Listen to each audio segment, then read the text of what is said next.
যুদ্ধবিধ্বস্ত সিরিয়া থেকে নিরাপদ আশ্রয়ের খোঁজে সাগর পাড়ি দিতে গিয়ে প্রাণ হারালো ছোট শিশু আইলান।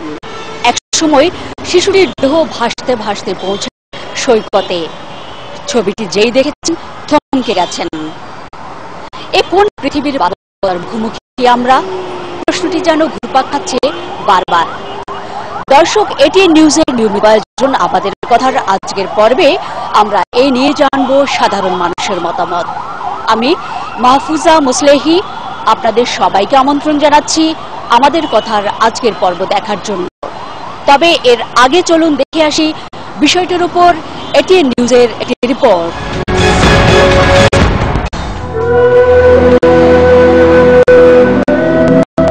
লাল জামা, নীল প্যান্ট, পায়ে খুদে জুতো, ঢেউয়ের পরে ঢেউ এসে ধুয়ে দিচ্ছে মুখ।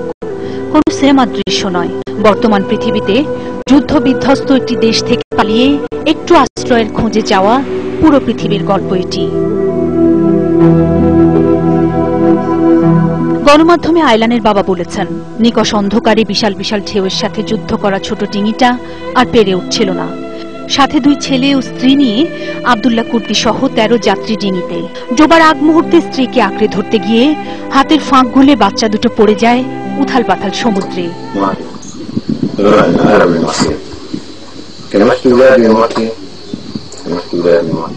পরদিন ছোট ছেলের একরত্তি দেহটা ভেসে এসেছিল তুরস্কের বাদরামের সমুদ্র সৈকতে। বৃহস্পতিবার সেই ছবি সোশ্যাল মিডিয়া থেকে শুরু করে নানা ওয়েবসাইটে ছড়িয়ে পড়তেই শিহরে উঠেছে বিশ্ব। নৌকাডুবিতে বাবা আব্দুল্লাহ ছাড়া আর সবাই প্রাণ হারিয়েছেন। আর সেই সঙ্গে উঠে এসেছে বেশ পুরনো একটি প্রশ্ন, আর কতদিন? কেউ প্রাণ দেবে বোমাগুলিতে, আবার কারো জীবন শেষ হয়ে যাবে নিজের দেশ ছেড়ে নিরাপদ আশ্রয়ের খুঁজে হন্যে হয়ে ঘুরতে ঘুরতে। সিরিয়ার চলমান যুদ্ধ পরিস্থিতিতে শরণার্থী পরিবার হিসেবে দেশটির বিভিন্ন জায়গায় ঘুরে আবার কোবানিতেই ফিরেছিল আব্দুল্লাহ পরিবার। কিন্তু সিরিয়ায় আইএস জঙ্গি এবং কুর্দ বাহিনীর লড়াইয়ের মুখে ছাড়তে হয় ভিটেমাটি। এরপর বাদরাম থেকে কানাডায় বনের সহায়তায় যাওয়ার চেষ্টা, কিন্তু নানা যুক্তিতে তাঁদের আবেদন বাতিল করে দেয় কানাডা সরকার। সমুদ্র পেরিয়ে যাবেন গ্রিসে। বাদরামের আয়ারলাট থেকে সমুদ্র পেরোলেই গ্রিসের কস দ্বীপ।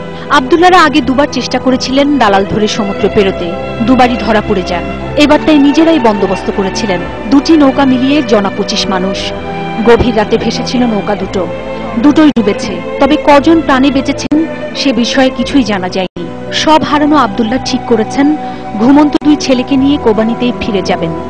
বলছেন আর ইউরোপ নয়, ওদের সঙ্গেই বাকি জীবনটা কাটিয়ে দেবেন। Mehnaz Parveen, desk report, ATN news.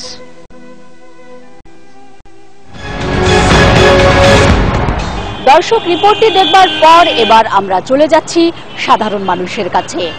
চলুন দেখে আসি সাধারণ মানুষ ছোট্ট শিশু আইলানকে নিয়ে কি ভাবছেন। সিরিয়া শিশুটি সারা বিশ্বের যেভাবে মানুষের মন কেড়েছে, এটা শুধু একটা ছোট্ট একটি ঘটনা। এরকম অহরহ ঘটনা ঘটে যাচ্ছে যেটা আমরা দেখতে পাচ্ছি না, চোখের আড়াল হচ্ছে।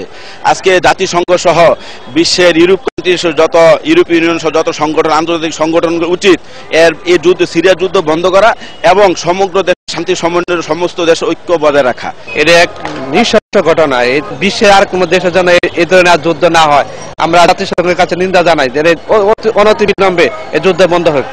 ইনোসেন্ট একটা বয়, বাট সে মারা গেছে এই যুদ্ধের বিভৎসতায়। এই যুদ্ধ থামানো দরকার। এজন্য জাতিসংঘের যেটা কার্যকর ভূমিকা নেওয়ার দরকার সেটা নিতে হবে। এই একবিংশ শতাব্দী